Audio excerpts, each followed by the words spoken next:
right, so I gave you a little piece of English literature from the 14th century because I figure on a late Friday and late August I'm allowed to try this once in a while. Okay, we know about Tea Party, we know about Ground Zero Muslim Center, we know about the racket involved with it, with the money, with the public financing. We know Bloomberg's for it because of the expansionist desires of the Bloomberg empire. We know all of this.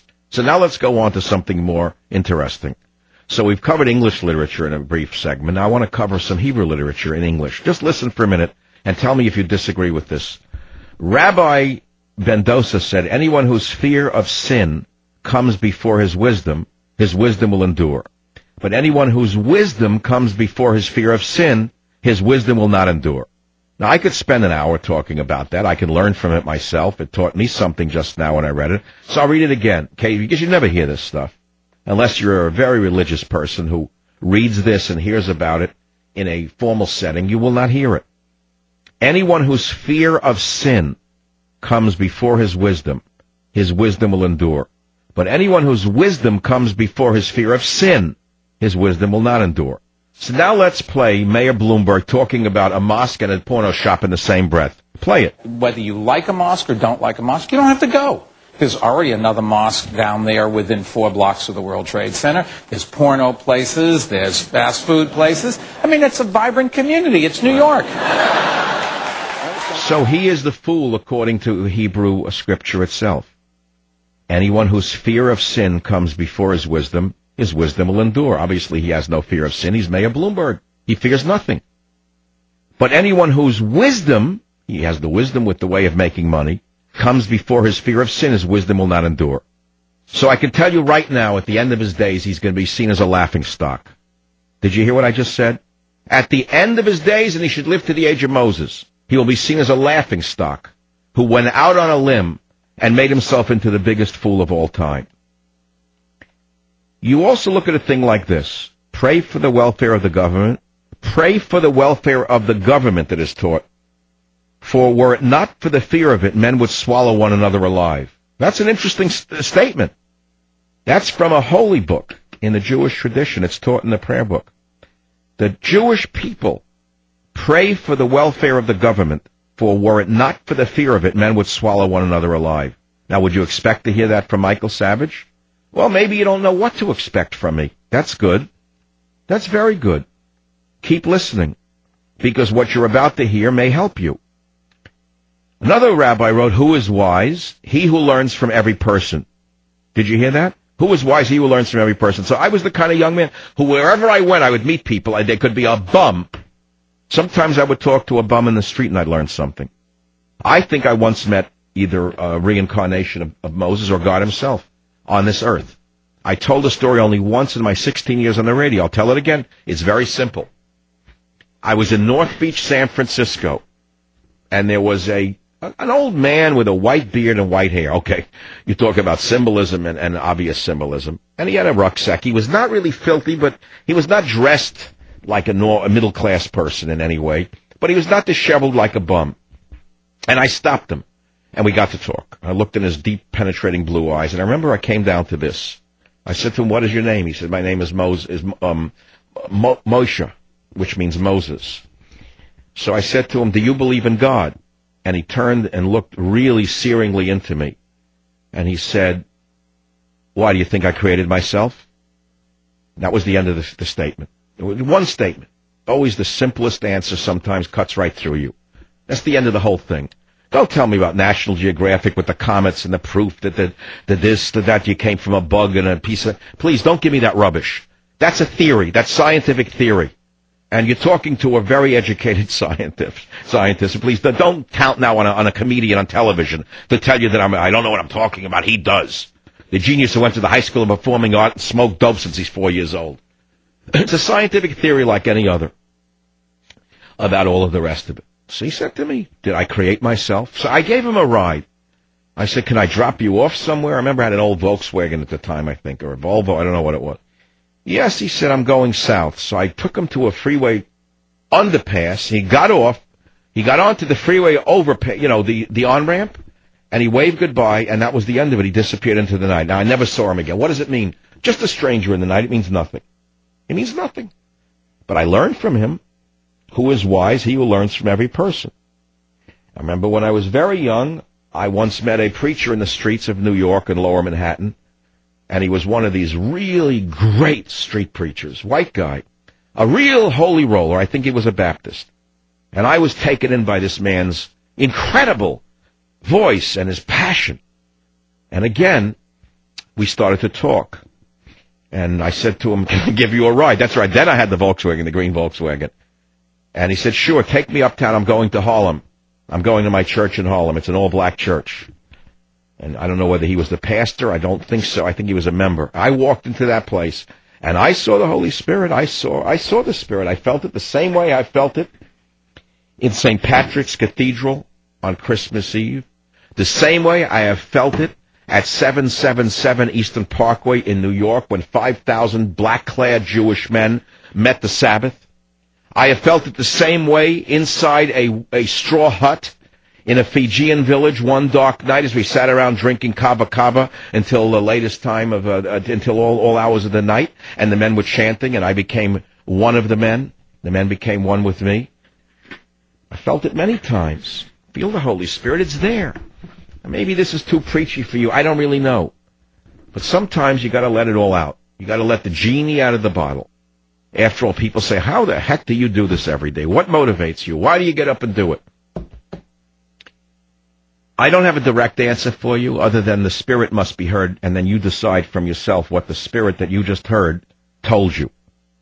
Now, finally, before I conclude this little sanctimonious segment of the radio show today, I want to read you something that is very important because not all religions are equal.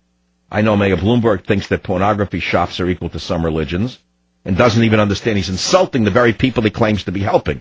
That shows you the intelligence level of this man who fears nothing because his ego is so vast. I want to read you from the Jewish Holy Book on a wife of excellence where a woman is glorified.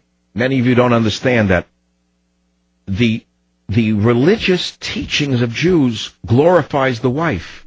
You don't know that because the haters on the left who hate religion would have you believe that the first of the monotheistic religions, which is Judaism, there are others that followed, the first of the monotheistic religions, Judaism, taught to respect the wife and the woman.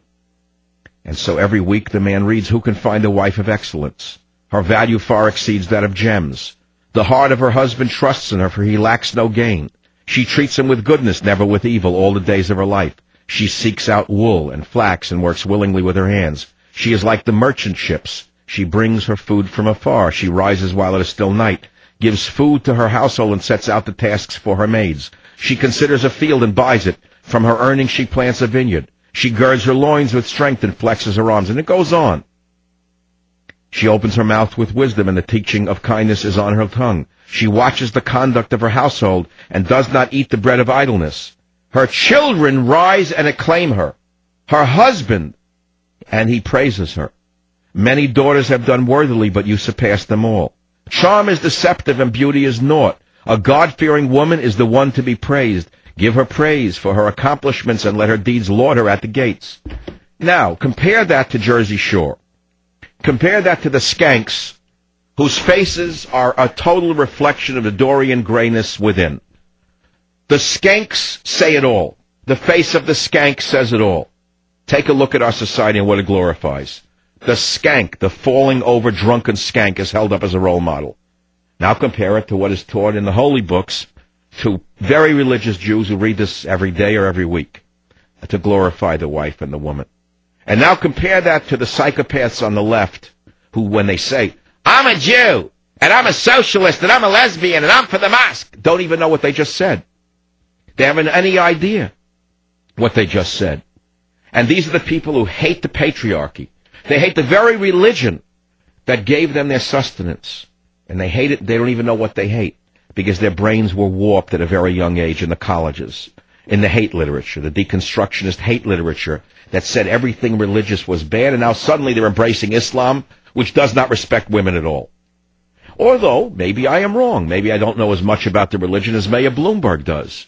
Can anyone listening to this show who is a Muslim or a comparative religion scholar call this show and read to me a passage in the Quran which glorifies women? I'd like to know of it if it does exist. I'll be right back. Savage.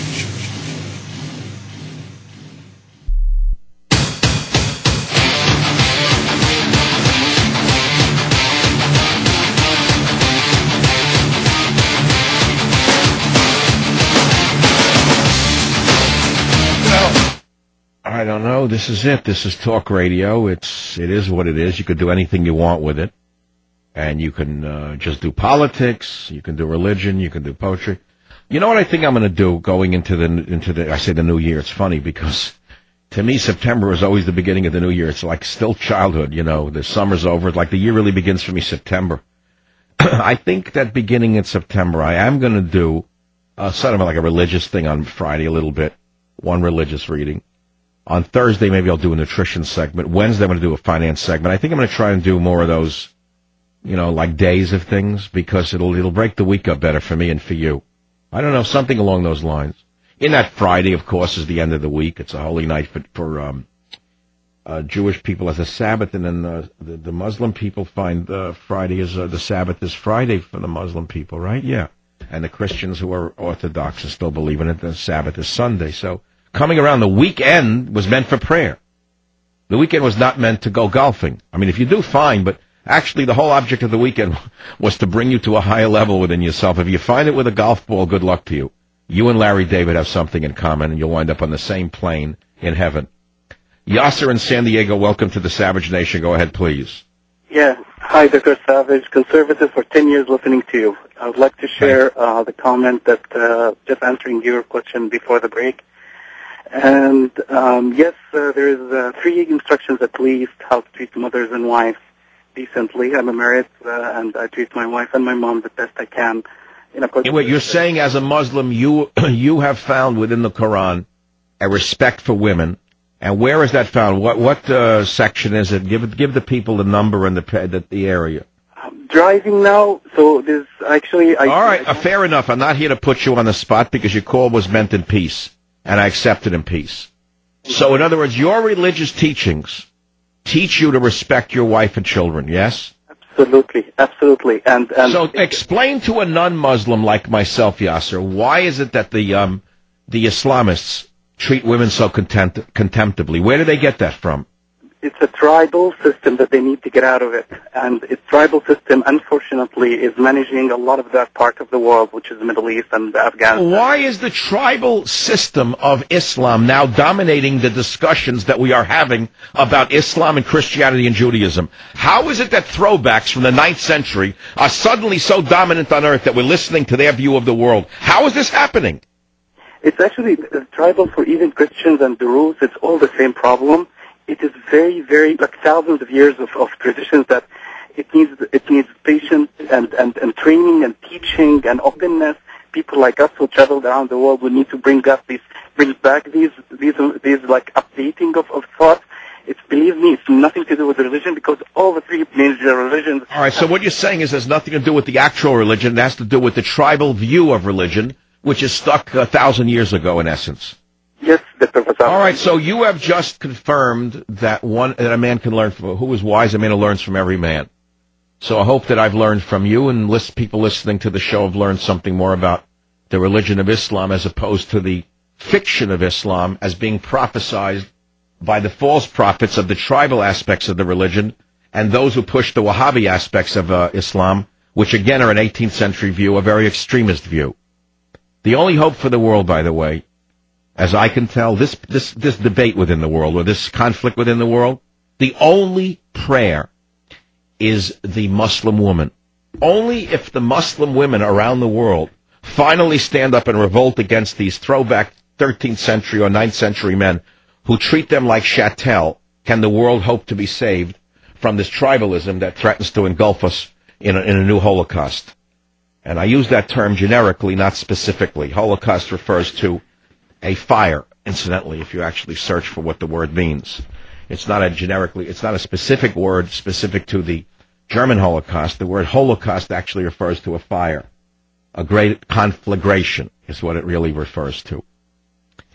So what would you like to do on a Friday like